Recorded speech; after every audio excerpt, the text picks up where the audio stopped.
गांव के कोने में खड़ी सदियों पुरानी हवेली के बारे में कहा जाता था कि वहां एक चुड़ैल कैद है और वहां जाने की किसी में हिम्मत नहीं थी।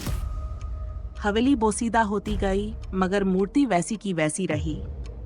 एक दिन दो भाई अबान और रेयान गांव वालों के सख्त मना करने के बावजूद वहां जा पहुंचे।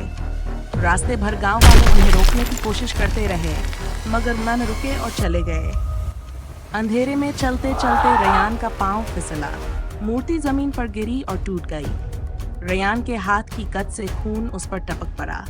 अचानक एक कड़कदार चीख गूंजी और कमरे की हवा बर्फ जैसी सर्द हो गई।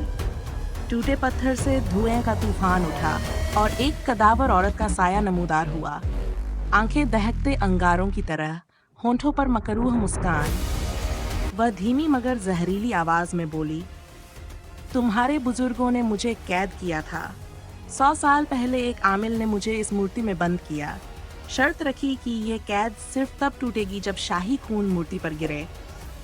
वक्त खत्म हो गया। अब तुम्हारे खानदान से बदला लेने का वक्त आ गया है। बताओ, अब बच के कहाँ जाओगे? चुड़ैल की भयानक हंसी गूंज ही रही थी कि अचानक धुएं के दरमियान से जरा बख्तर पहने कुछ अजनबी नमूदार हुए। उनके हाथों में कदीम हथियार थे, चेहरे पर अज़्म और आंखों में आग। ये थे शाही रक्षक, वो मुहाफिज जो नस्ल दर नस्ल शाही खून की हिफाजत करते आ रहे थे। उनके मंत्र और हथियारों ने चुड़ैल को कमजोर करके भागने पर मजबूर कर दिया। आबान और रेयान हैरान रह गए कि ये लोग कौन हैं।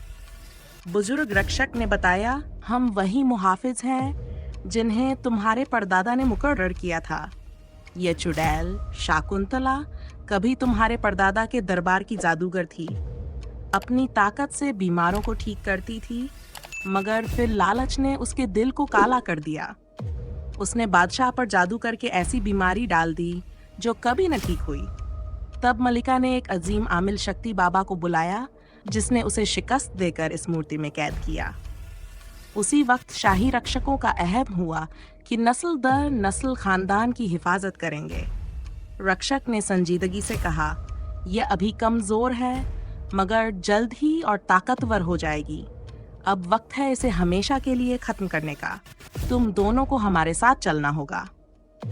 रेयान ने कांपती आवाज में पूछा, मगर कहाँ?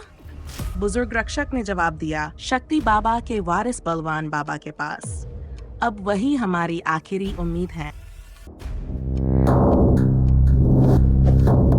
अगर आप इस कहानी का दूसरा पार्ट देखना चाहते हैं तो चैनल को सब्सक्राइब करें।